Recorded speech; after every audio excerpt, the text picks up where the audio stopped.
खबरें तो आप रोज देखते हैं, आइए हम दिखाते हैं आपको खबरों का निचोड़।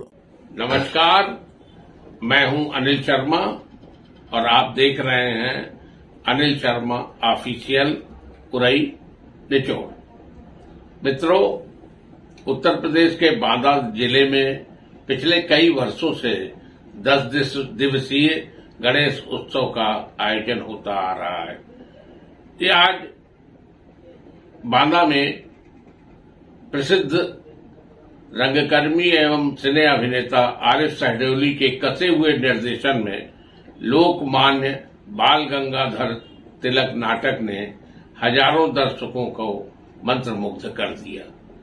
नूतन बाल समाज द्वारा आयोजित 10 दिवसीय गणेश उत्सव में प्रसिद्ध रंगकर्मी एवं फिल्म अभिनेता आरिफ सहदेवली के कसे हुए निर्देशन में मंचित नाटक लोकमान्य बाल गंगाधर तिलक ने पंडाल में उपस्थित हजारों महिला, पुरुषों, युवक युवतियों और बच्चों पर गहरा असर डाला।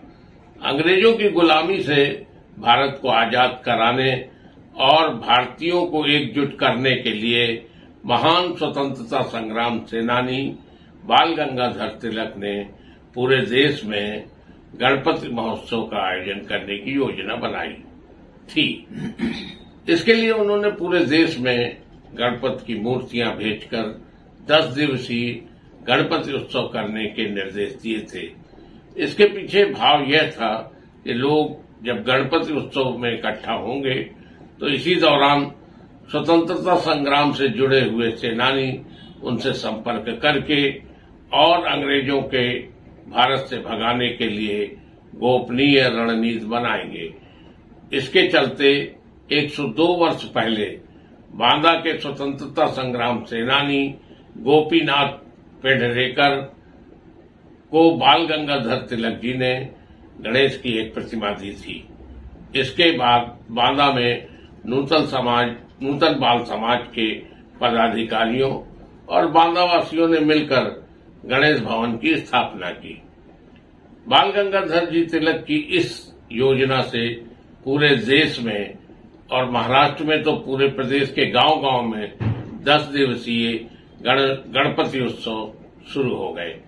इस उत्सव की वजह से स्वतंत्रता संग्राम का आंदोलन पूरी तेजी से इस देश में फैल गया, जिसके चलते आगे चलकर 1947 में अंग्रेजों को भारत छोड़कर जाना पड़ा और इस नाटक के निर्देशक और आरिफ सहदेवली ने सूत्रधार और गोपीनाथ पेंढरेकर की भूमिका करते हुए उसे जीवंत कर दिया। इसी तरह बाल गंगाधर तिलक की भूमिका में कलाकार माता प्रसाद साक्य ने नाटक में जान डाल दी।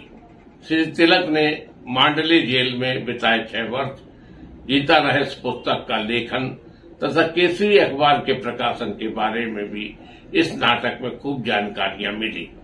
बांदा के नागरिक के रूप में कलाकार देवदत्त भदौलिया ने और अंग्रेज अफसर और कोरस गायक के रूप में कलाकार वीरेंद्र सिंह भदौलिया तथा प्रकाश सोमलिया ने अपने पात्रों को जीवंत कर दिया। कलाकार गायत्री ने विभिन्न भूमिकाओं के साथ साथ अपने पात्रों में नया कुछ किया, जिसको लोगों ने खूब पसंद किया। पार्श्व गायक मनोज शर्मा और प्रेम शंकर रायकवार ने जब यह गाया, श्री गणेश हुआ आजादी का, श्री गणेश घर घर आए, बाल गंगाधर तिलक लोकमान्य बन अलख जगाई, जन जन जागी तरुणाई, आजादी के लिए जनता आगे आई, बजा शंख आजादी का, अपना देश आजाद कराए, स्वराज हमारा जन्म सिद्ध अधिकार का गूंजा नारा, अंग्रेजों अब जाओ यहां से, छोड़ो देश हमारा। इसके साथ ही सभी कलाकारों ने यह कोरस गाकर माहौल को, क्रांति के समय के वातावरण को जीवंत कर दिया। इस नाटक में संगीत प्रेम शंकर रैकवार ने दिया, जबकि मंच सज्जा और नाटक का कसा हुआ संचालन और कसा हुआ निर्देशन प्रसिद्ध सिने कलाकार आरिफ शहडोली ने किया। इस नाटक में बार बार तालियां बजती रहीं। इस गंभीर नाटक का हजारों दर्शकों पर गहरा असर पड़ा। नाटक के लिए आलेख सामग्री नूतन बाल समाज बांदा के सभापति अशोक त्रिपाठी जीतू ने उपलब्ध कराई। इसके बाद बुंदेली फिल्मों के सुपरस्टार देवदत्त बुधौलिया ने, जिनकी प्रसिद्ध फिल्में धड़कोला और धड़कोला 2 है, ने हास्य नाटक प्रस्तुत किया और लोगों को हंसाया। इसके बाद विनोद भदौरिया, आरिफ शहडोली और उनके साथियों ने कठपुतली नृत्य प्रस्तुत किया, जो खूब पसंद किया गया।